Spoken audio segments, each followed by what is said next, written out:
Kabut turun perlahan di lereng Lawu, menyelimuti jalan setapak yang menuju ke pos Cemoro Sewu. Di sela dinginnya angin pegunungan, aroma kopi hitam mengepul dari sebuah warung kecil berdinding kayu. Warung itu berdiri sendirian di tikungan jalur pendakian, sederhana, hanya berlampu Petromax, namun hangat. Disitulah Jaka, pemuda asal Magetan, memulai harinya. Setiap pagi, menyeduh kopi untuk para pendaki yang hendak menuju puncak. Hidupnya tenang, meski pengunjung tak seberapa. Kadang sehari hanya 2 atau 3 orang yang mampir sekadar berteduh atau menghangatkan badan. Tapi Jaka tak mengeluh. Baginya, warung kecil itu sudah cukup untuk mengisi hari dan menenangkan pikirannya. Setelah meninggalkan hiruk-pikuk kota, setiap sore ia duduk di depan warung, menatap kabut yang datang dari arah puncak, seperti tirai putih yang tak pernah habis. Di kejauhan, suara gamelan samar kadang terdengar dari lembah, entah dari mana asalnya. Orang-orang sekitar bilang, di malam-malam tertentu, suara itu bukan dari manusia. Tapi Jaka hanya tersenyum, menganggapnya sebagai cerita lama yang diwariskan dari mulut ke mulut, legenda yang hidup di antara kabut Lawu. Namun, di balik keheningan itu, ada sesuatu yang perlahan berubah.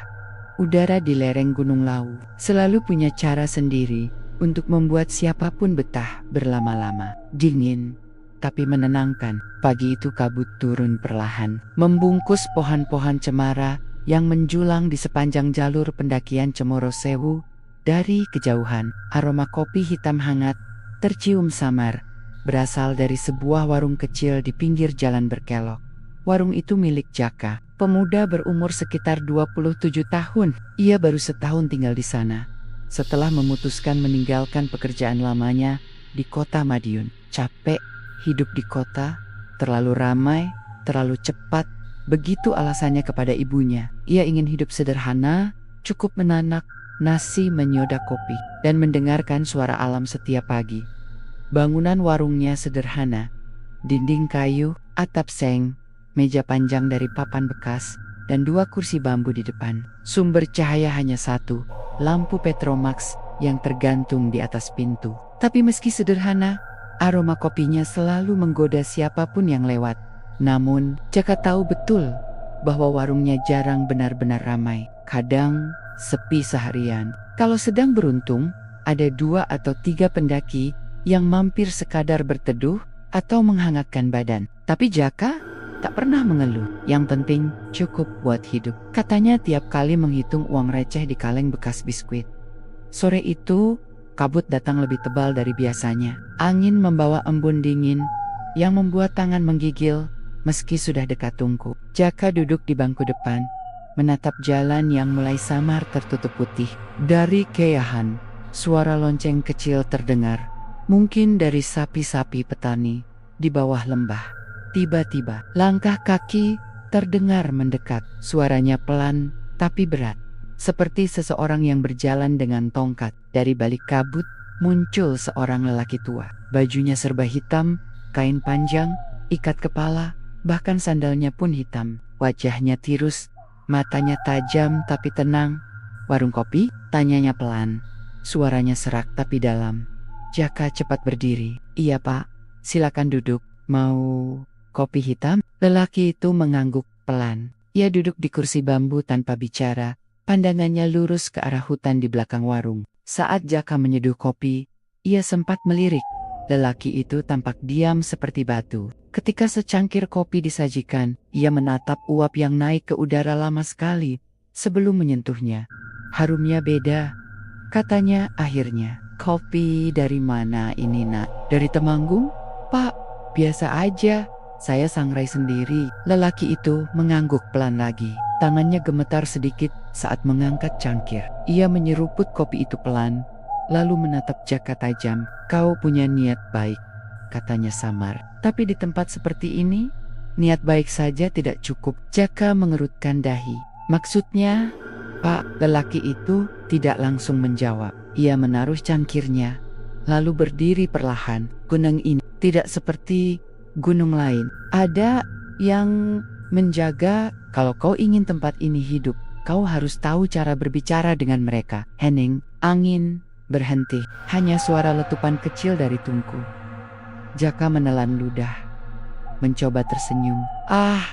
Bapak bercanda ya. Saya cuma jualan kopi kok, nggak macem-macem. Lelaki itu tersenyum samar, tapi matanya tetap serius. Kopi buatanmu nikmat. Tapi kalau ingin ramai, Lawu punya caranya sendiri. Tanpa menunggu tanggapan, ia melangkah pergi, perlahan menghilang di balik kabut. Jaka memandangi punggungnya sampai tak terlihat. Suara tongkat lelaki itu perlahan hilang, digantikan kembali oleh bisik angin dari arah hutan.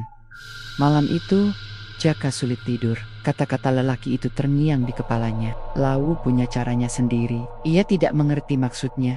Tapi, entah kenapa, ada rasa aneh yang menggelitik hatinya.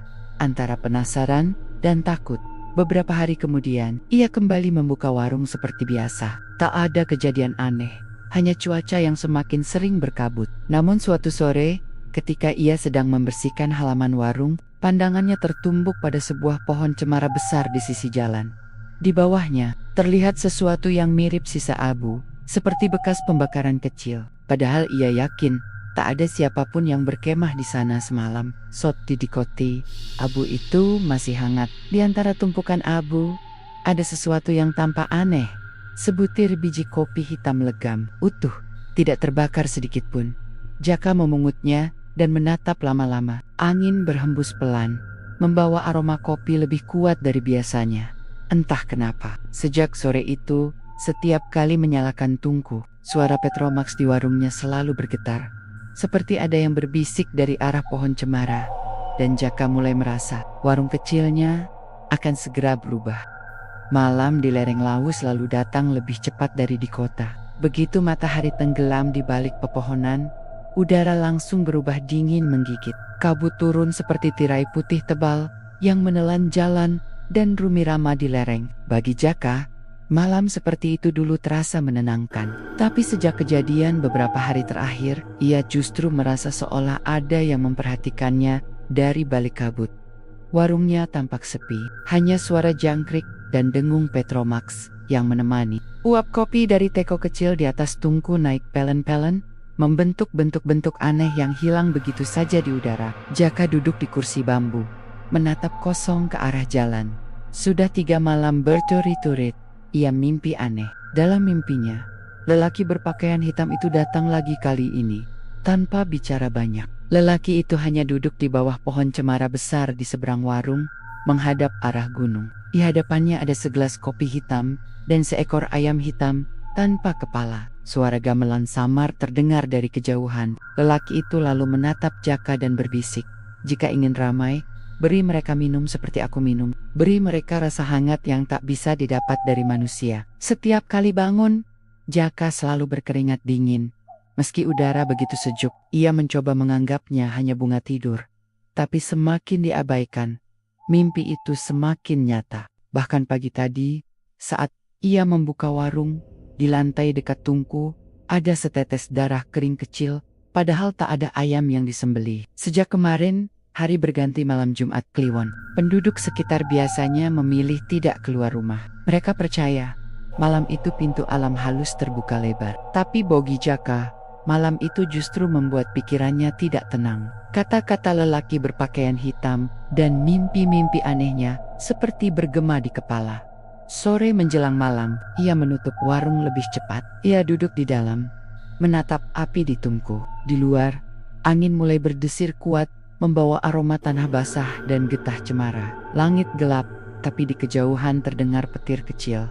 Hatinya berdebar. Ia berpikir keras. Apa benar ini cuma kebetulan? Atau memang Lawu sedang memanggilku? Ia menatap secangkir kopi hitam yang baru saja ia seduh, kopi paling pahit, tanpa gula, dengan aroma yang lebih kuat dari biasanya. Ia mendadak teringat kalimat dalam mimpinya, "Beri mereka minum seperti aku minum." Dan tanpa berpikir panjang, Jaka mengambil secangkir kopi itu, serta kepala ayam yang tadi siang ia sembelih untuk Lawu. Ia membungkusnya dengan kain putih, menyalakan senter, lalu melangkah keluar warung.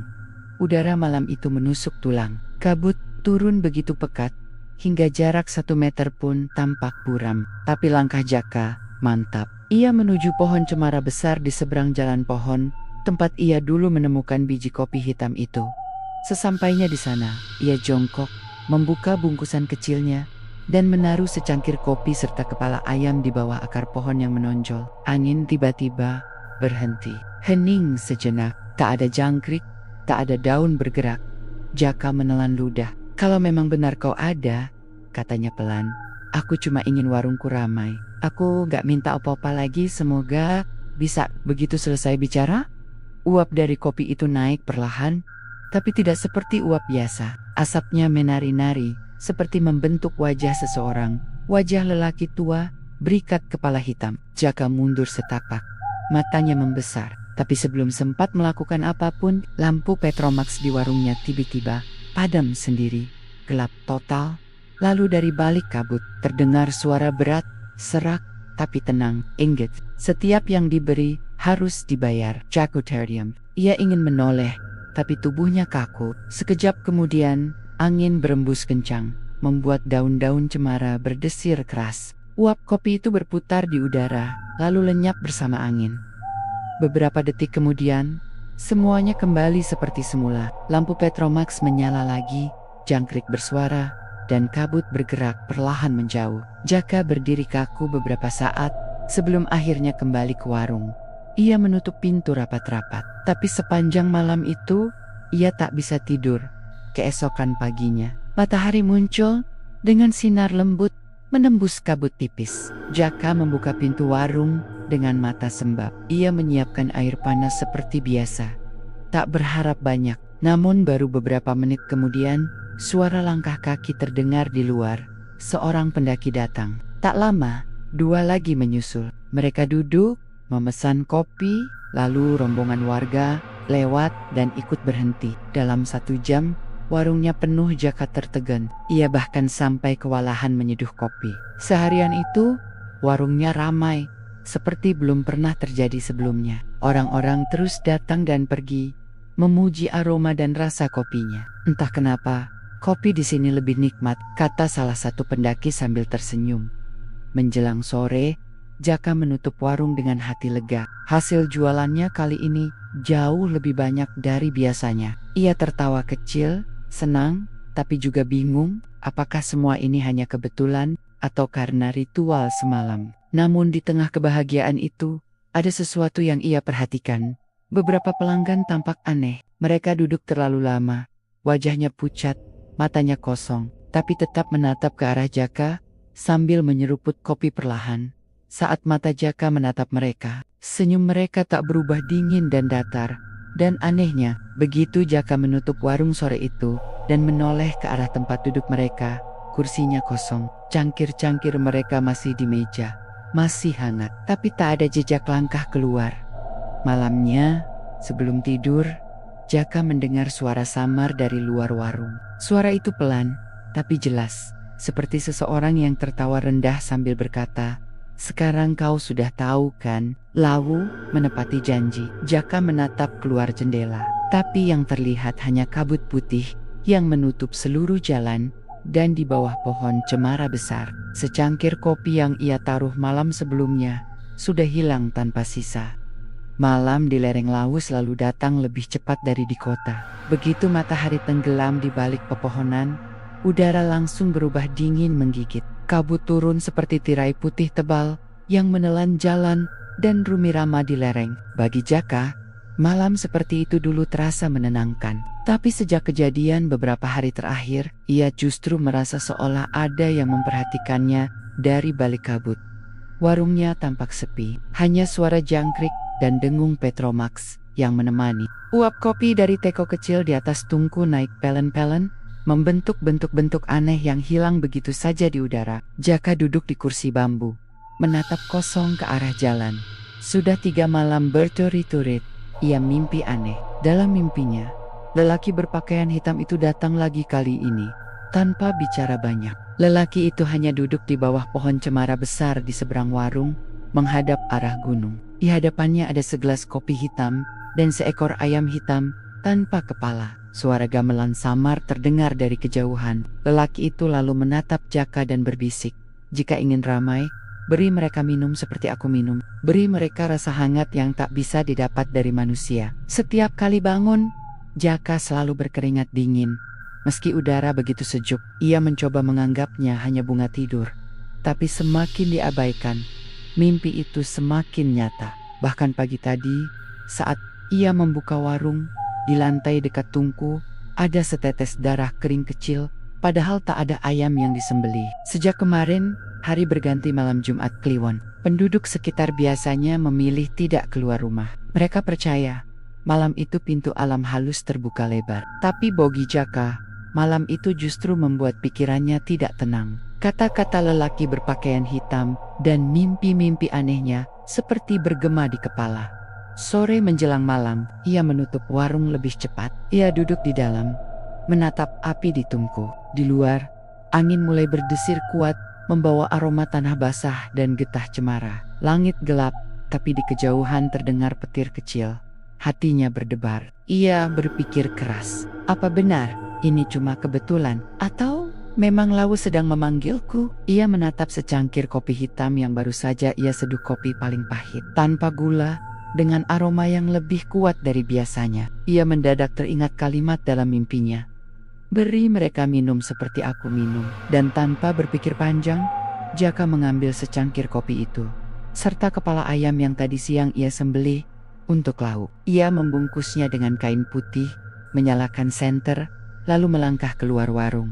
Udara malam itu menusuk tulang. Kabut turun begitu pekat, hingga jarak 1 meter pun tampak buram. Tapi langkah Jaka mantap. Ia menuju pohon cemara besar di seberang jalan pohon, tempat ia dulu menemukan biji kopi hitam itu. Sesampainya di sana, ia jongkok, membuka bungkusan kecilnya, dan menaruh secangkir kopi serta kepala ayam di bawah akar pohon yang menonjol. Angin tiba-tiba berhenti. Hening sejenak, tak ada jangkrik, tak ada daun bergerak. Jaka menelan ludah. "Kalau memang benar kau ada," katanya pelan, "aku cuma ingin warungku ramai. Aku gak minta apa-apa lagi, semoga bisa." Begitu selesai bicara, uap dari kopi itu naik perlahan, tapi tidak seperti uap biasa. Asapnya menari-nari, seperti membentuk wajah seseorang. Wajah lelaki tua, berikat kepala hitam. Jaka mundur setapak, matanya membesar. Tapi sebelum sempat melakukan apapun, lampu Petromax di warungnya tiba-tiba padam sendiri, gelap total. Lalu dari balik kabut terdengar suara berat, serak, tapi tenang, "Ingat, setiap yang diberi harus dibayar." Jakutarium. Ia ingin menoleh, tapi tubuhnya kaku. Sekejap kemudian, angin berembus kencang, membuat daun-daun cemara berdesir keras. Uap kopi itu berputar di udara, lalu lenyap bersama angin. Beberapa detik kemudian, semuanya kembali seperti semula. Lampu Petromax menyala lagi, jangkrik bersuara, dan kabut bergerak perlahan menjauh. Jaka berdiri kaku beberapa saat, sebelum akhirnya kembali ke warung. Ia menutup pintu rapat-rapat. Tapi sepanjang malam itu, ia tak bisa tidur. Keesokan paginya, matahari muncul dengan sinar lembut, menembus kabut tipis.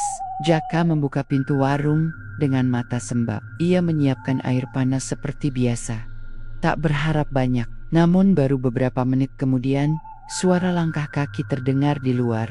Seorang pendaki datang. Tak lama, 2 lagi menyusul. Mereka duduk, memesan kopi, lalu rombongan warga lewat dan ikut berhenti. Dalam 1 jam, warungnya penuh. Jaka tertegun. Ia bahkan sampai kewalahan menyeduh kopi. Seharian itu, warungnya ramai, seperti belum pernah terjadi sebelumnya. Orang-orang terus datang dan pergi, memuji aroma dan rasa kopinya. "Entah kenapa, kopi di sini lebih nikmat," kata salah satu pendaki sambil tersenyum.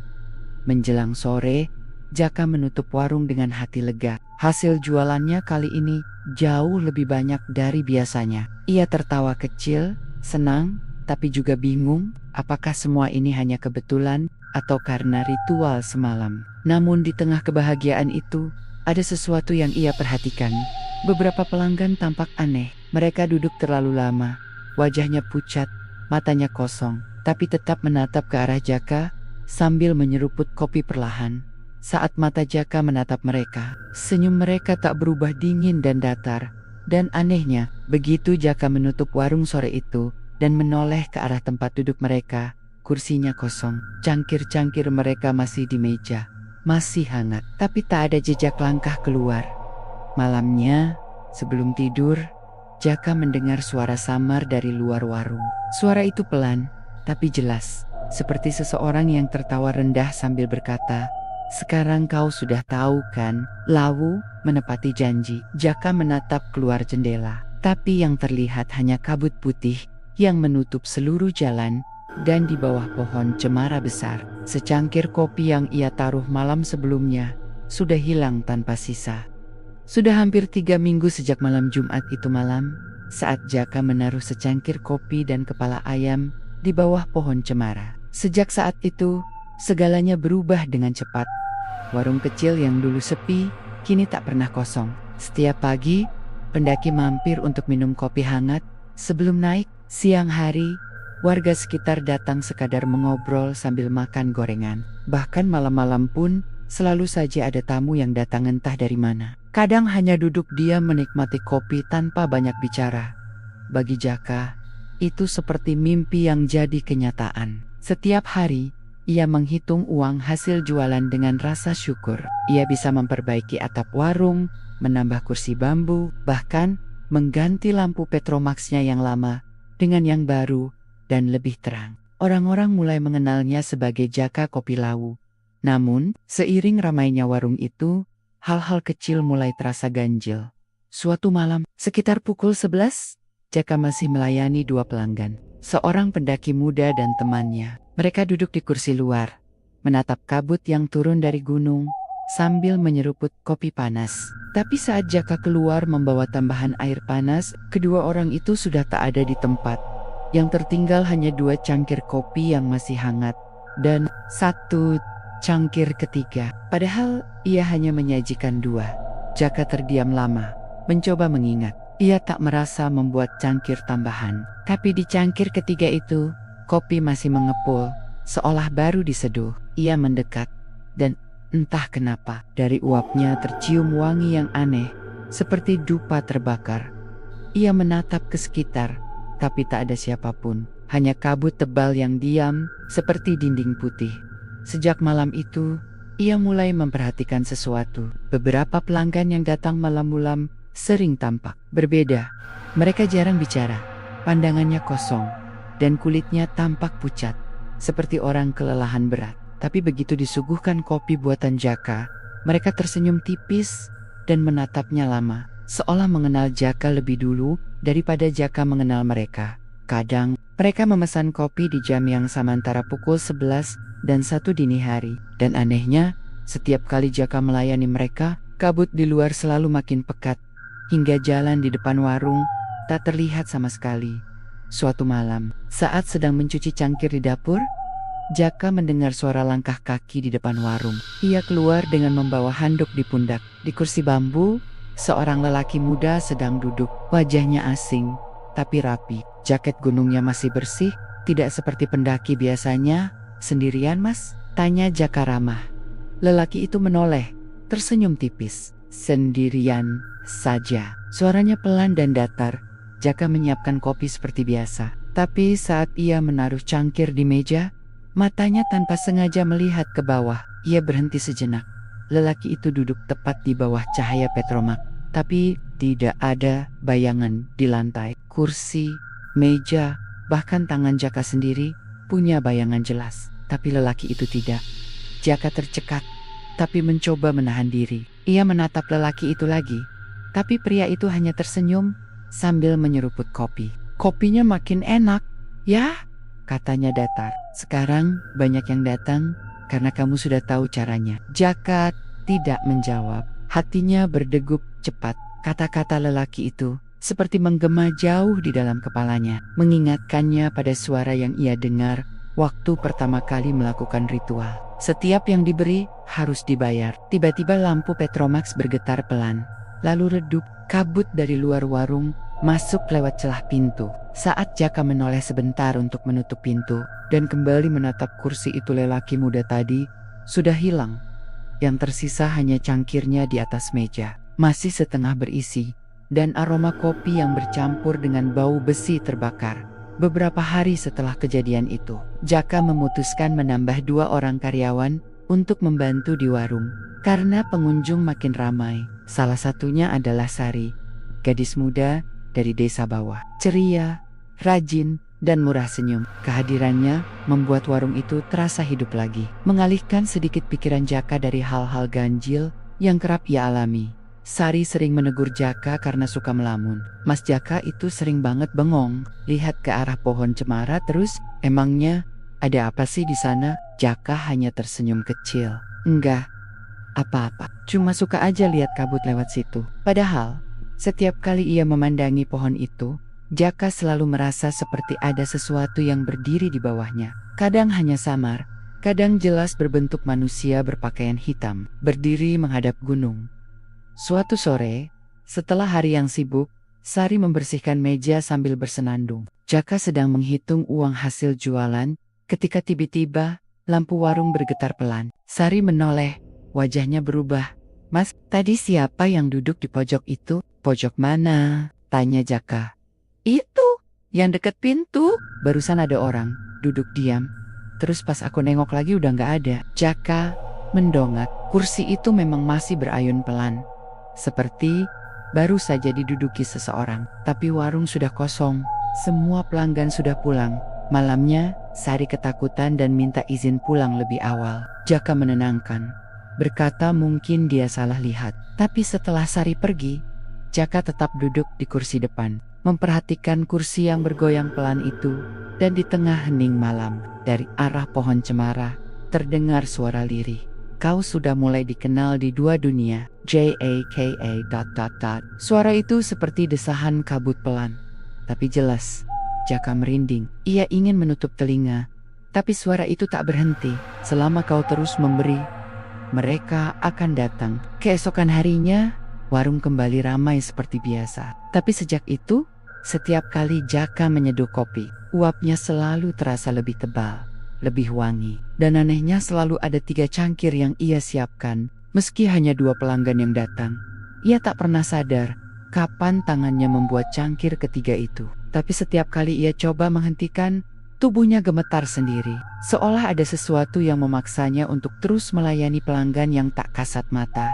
Dan di setiap malam Jumat berikutnya, enter, suara tawa halus lelaki tua berpakaian hitam selalu terdengar samar dari arah pohon cemara. Kabut lawu semakin tebal malam demi malam, dan Jaka mulai memahami satu hal.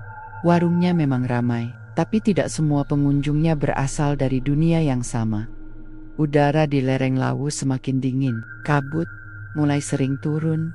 Bahkan sebelum sore, warung kopi Jaka yang dulu hanya berdinding papan, kini terlihat seperti oase di tengah kabut hangat, ramai, dan beraroma kopi pekat. Dari luar, cahaya lampu Petromax memantul di uap air yang menggantung, membuat suasana seperti lukisan senja yang hidup. Namun, di balik semua itu, Jaka mulai merasa ada yang tidak beres. Beberapa hari terakhir, ia sering terbangun tengah malam. Setiap kali membuka mata, ia mencium bau kopi yang baru diseduh. Padahal ia yakin warung sudah ditutup dan kompor sudah dimatikan. Dari dapur terdengar bunyi sendok beradu dengan cangkir. Dan langkah kaki pelan, seperti seseorang sedang menyiapkan pesanan. Tapi setiap kali ia mengecek, warung itu kosong. Yang ada hanya 3 cangkir di meja depan. Semuanya masih berasap. Dan anehnya, cangkir ketiga selalu tertulis huruf C kecil di bawahnya, seperti tanda tangan seseorang. Pagi itu, Sari datang lebih awal dari biasanya. Wajahnya terlihat lesu. Ia bercerita kalau semalam mendengar suara orang tertawa dari arah warung. Padahal, waktu itu ia sedang lewat menuju rumahnya di bawah. Tawanya aneh, Mas, katanya pelan. Bukan kayak orang ketawa senang, tapi kayak menertawakan sesuatu. Dingin rasanya. Dengar itu, Jaka hanya terdiam. Ia tak ingin membuat Sari takut, tapi hatinya sendiri sudah tak tenang. Ia tahu suara itu suara yang dulu datang saat pertama kali ia menaruh kopi dan kepala ayam di bawah pohon cemara. Beberapa hari kemudian, datanglah seorang pendaki tua. Ia mengenakan jaket lusuh dan membawa tongkat kayu. Rambutnya sudah memutih, tapi matanya tajam menatap ke sekeliling warung sebelum duduk. "Warung ini baru ya?" tanyanya. "Sudah lumayan, Pak," jawab Jaka sambil menuangkan kopi. Pendaki itu mengangguk pelan, lalu menatap ke arah pohon cemara di kejauhan. "Kau tahu, di balik kabut lawu ini banyak yang menetap, Nak. Bukan cuma manusia, apalagi kalau sudah malam Jumat Kliwon." Jaka menelan ludah. "Saya pernah dengar, Pak, katanya tempat itu angker." Pendaki itu tertawa kecil. "Bukan angker, tapi berpenghuni. Banyak yang mencari kekayaan lewat sana. Katanya mereka harus memberi persembahan kopi dan kepala ayam hitam supaya usahanya lancar. Tapi ingat, yang kau beri itu tidak pernah hilang. Mereka selalu menagih." Jaka terdiam. Ia merasa seperti sedang dihakimi. Pendaki itu menatapnya lama, seolah tahu sesuatu. "Kalau kau mulai melihat orang tanpa bayangan," katanya pelan, "itu tanda kau sudah terlalu dekat dengan mereka." Sebelum Jaka sempat bertanya lebih jauh, lelaki tua itu sudah berdiri dan pergi perlahan, meninggalkan aroma dupa di udara. Sejak malam itu, Jaka mulai memperhatikan hal-hal yang selama ini ia abaikan. Ketika ada pelanggan datang malam-malam, ia sengaja memeriksa lantai, dan benar saja tak semua dari mereka punya bayangan. Suatu malam, 3 orang duduk di kursi depan. 2 di antaranya berbincang pelan, tapi yang satu hanya diam, menatap kosong ke arah lampu. Saat Jaka keluar membawa pesanan, ia menatap ke bawah. 2 bayangan panjang terlihat jelas di lantai papan. Tapi, di tempat orang ketiga duduk tak ada apa-apa.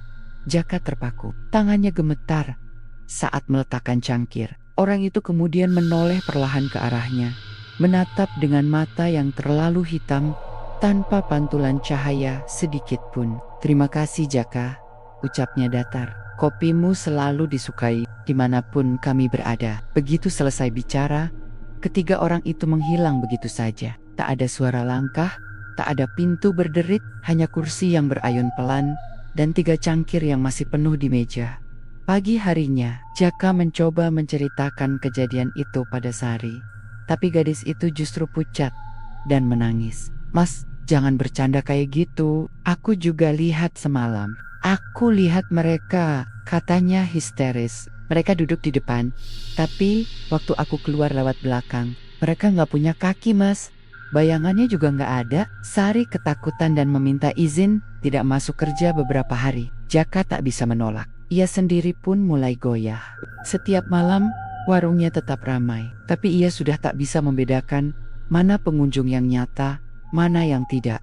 Terkadang, ia melihat wajah-wajah yang sama datang berulang kali dalam seminggu. Pakaian mereka sama, posisi duduk mereka sama, bahkan cara mereka menyeruput kopi pun identik. Seolah waktu untuk mereka tidak berjalan, dan selalu ada suara tawa halus di sela-sela kabut.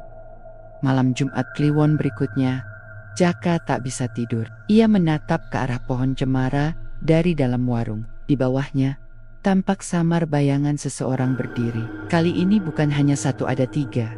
Mereka menatap ke arah warung, lalu perlahan berjalan mendekat. Langkah mereka tak bersuara. Kabut menelan tubuh mereka, tapi mata Jaka tetap bisa melihat bentuknya dengan jelas. Lelaki berpakaian hitam, sosok tanpa bayangan, dan satu lagi, perempuan berambut panjang mengenakan kain putih. Mereka berhenti tepat di depan warung. Salah satu dari mereka mengangkat tangan, seperti memberi isyarat. "Sudah waktunya memberi lagi, Jaka." Suara itu terdengar di dalam kepalanya, bukan dari luar. Tubuhnya gemetar, keringat dingin membasahi punggung.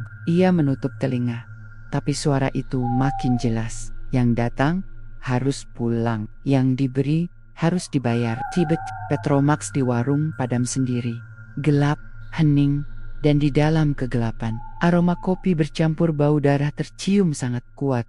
Keesokan paginya, warga desa menemukan warung Jaka tertutup rapat. Tak ada tanda-tanda orang di dalam. Tapi di atas meja, 3 cangkir kopi masih mengepul. Dan di dinding belakang, ada bekas sidik jari hitam yang menempel seperti arang terbakar. Sejak hari itu, orang-orang bilang, warung Jaka selalu terlihat terbuka setiap malam Jumat. Lampunya menyala, dan dari jauh tampak bayangan orang-orang duduk di dalam, minum kopi di tengah kabut lawu. Tapi bila ada yang mencoba mendekat, warung itu akan gelap seketika dan hanya tersisa aroma kopi pahit yang menggantung di udara. Dari cerita warung kopi setan di lereng Lawu, bab ini menjadi titik awal kehancuran batin Jaka, di mana pesugihan mulai menagih imbalan yang lebih dari sekadar kopi dan kepala ayam. Gaya penceritaan tetap lembut, mudah dipahami, namun perlahan menekan suasana batin pembaca hingga terasa mencekam. Bab 6. Harga yang harus dibayar sejak malam Jumat itu. Hidup Jaka tak lagi sama. Warungnya memang makin terkenal pendaki, sopir truk, sampai warga sekitar Berbondong-Bandong datang setiap hari. Bahkan beberapa vlog pendaki mulai menulis tentang warung kopi legendaris di Cemoro Sewu yang kopinya dianggap paling nikmat di lereng Lawu.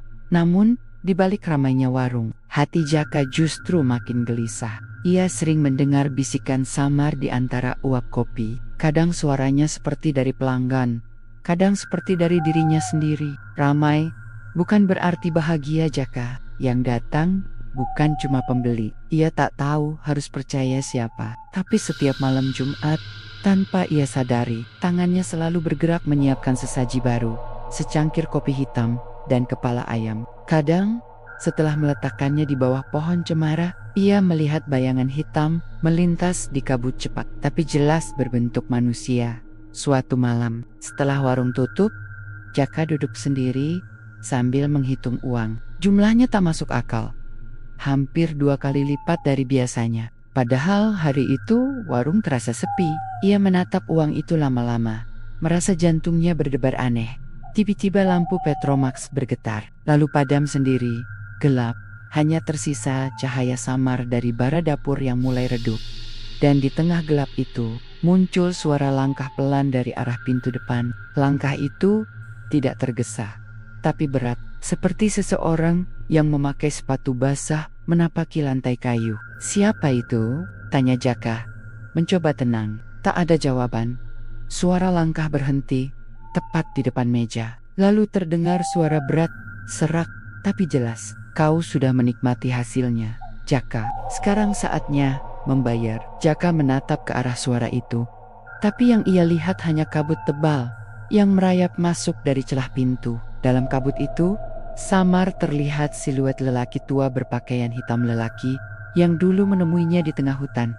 "Bayar? Fire up." Suara Jaka gemetar. Yang hidup tak bisa terus memberi pada yang mati tanpa gantian. "Kau sudah diberi rezeki, pengunjung, nama. Sekarang, waktunya memberi nyawa sebagai pengganti. Nyawa, sikap yang paling dekat denganmu." Suara itu hilang begitu saja, bersama kabut yang perlahan memudar. Tapi udara di warung terasa berubah dingin, pengap, dan berbau amis. Keesokan harinya, istrinya Jaka, Laras, datang dari desa. Ia belum tahu apapun tentang perubahan Jaka selama beberapa bulan terakhir. Wajahnya cerah, membawa kabar kalau anak mereka yang baru belajar berjalan sudah bisa memanggil nama ayahnya. Namun begitu Laras menginjakkan kaki ke warung, ekspresinya langsung berubah. "Mas, tempat ini kenapa dingin sekali? Kayak bukan warung kopi." Tapi ia tak melanjutkan kalimatnya. Jaka mencoba bersikap biasa, tapi mata Laras menatap ke arah dinding belakang, tempat sidik jari hitam masih samar terlihat. "Mas, itu apa?" tanyanya pelan. "Kumajel." "Kompor sempat meledak waktu itu," jawab Jaka cepat. Namun sejak sore, Laras tampak tak nyaman. Ia sering menatap keluar, ke arah pohon cemara. Kadang tubuhnya merinding tanpa sebab. "Aku dengar ada yang manggil, Mas," katanya di malam pertama. "Suara laki-laki tua manggil namamu." Jaka tak menjawab. Ia hanya memeluk istrinya pelan. Tapi dalam pelukannya, hatinya seperti diremas rasa bersalah. Ia tahu suara itu nyata. Ia tahu kepada siapa ia berhutang. 3 hari kemudian, Laras jatuh sakit. Tubuhnya panas tinggi, tapi bukan demam biasa. Kadang ia menggigil hebat, tapi kulitnya terasa panas bagai bara. Setiap malam, Laras mengigau, memanggil nama seseorang. "Jaka, jangan kasih aku ke mereka. Tolong." Sari, yang membantu merawat Laras, menangis ketakutan. "Mas Jaka, Mbak Laras, badannya aneh, kulitnya panas, tapi dingin di bawahnya. Jaka hanya bisa duduk di lantai, menatap wajah istrinya yang semakin pucat. Di leher Laras muncul garis merah panjang, seperti bekas lilitan tali. Malam ketiga, Jaka memutuskan pergi ke pohon cemara. Ia membawa kopi dan dupa, berharap bisa memohon sesuatu. Kabut malam itu lebih tebal dari biasanya. Suara jangkrik lenyap, hanya ada desiran angin dan langkah kakinya sendiri. Begitu sampai di bawah pohon, aroma darah tercium kuat. Di tanah, bekas sesaji lamanya masih terlihat kering, tapi masih berwarna hitam pekat. "Sudah aku beri semua yang kau minta," bisik Jaka. "Jangan ambil istriku, ambil aku saja." Namun tak ada jawaban. Yang ada hanya tawa pelan di antara kabut. "Kau sudah memilih sendiri, Jaka.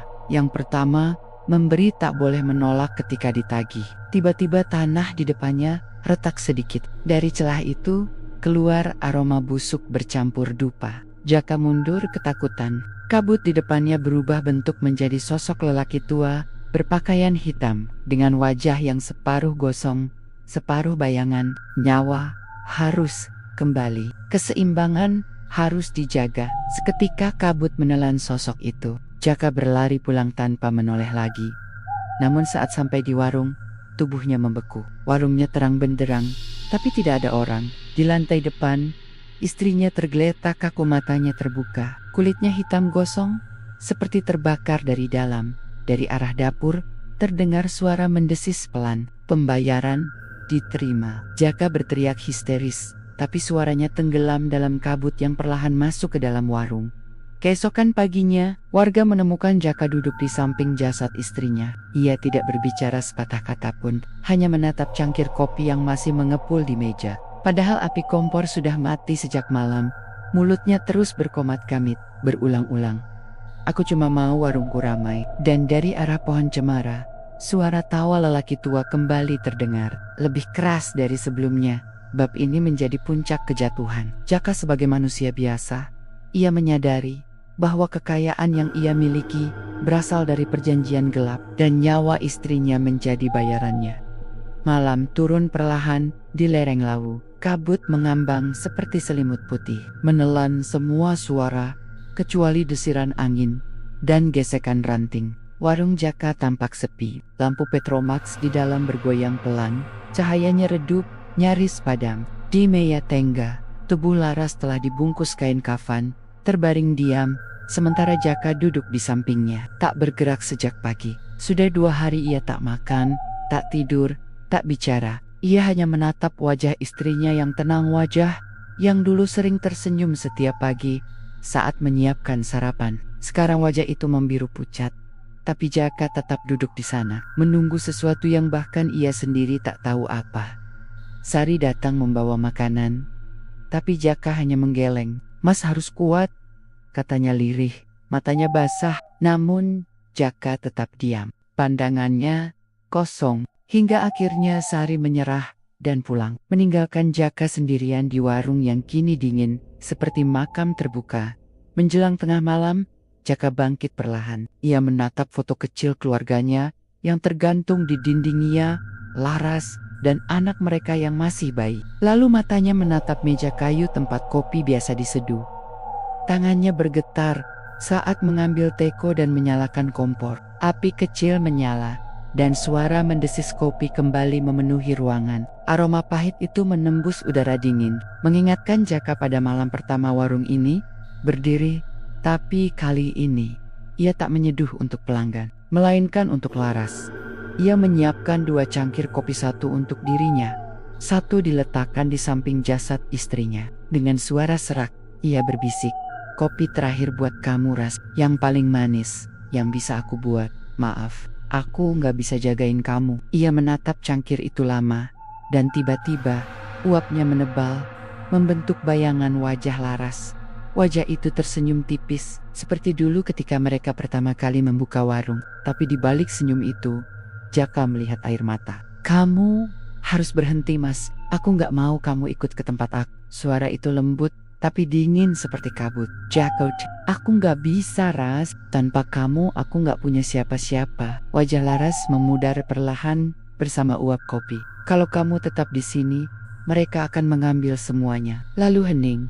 Beberapa menit kemudian, lampu Petromax padam sendiri. Kabut menembus pintu warung seperti air, merembes ke tanah. Dari era luar, langkah kaki terdengar pelan, berat, dan banyak. Jaka tahu, mereka datang lagi. 3 sosok itu muncul dari balik kabut. Lelaki tua, berpakaian hitam, sosok tanpa bayangan, dan perempuan berambut panjang mengenakan kain putih.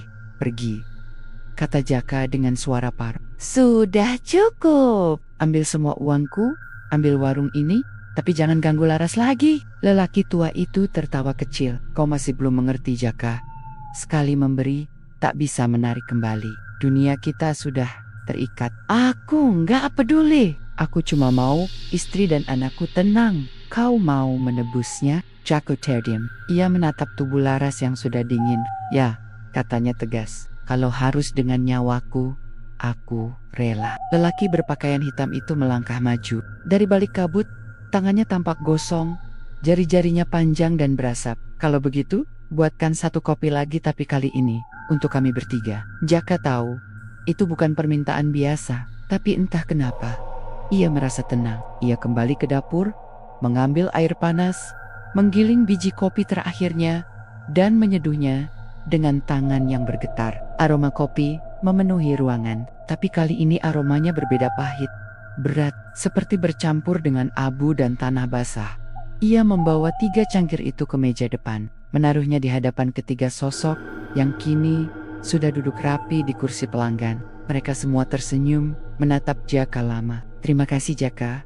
Kau tahu apa yang harus kau lakukan selanjutnya? Jaka mengangguk perlahan. Ia menatap cangkir keempat di meja kopi yang ia buat untuk dirinya sendiri. Lalu ia meneguknya tanpa ragu.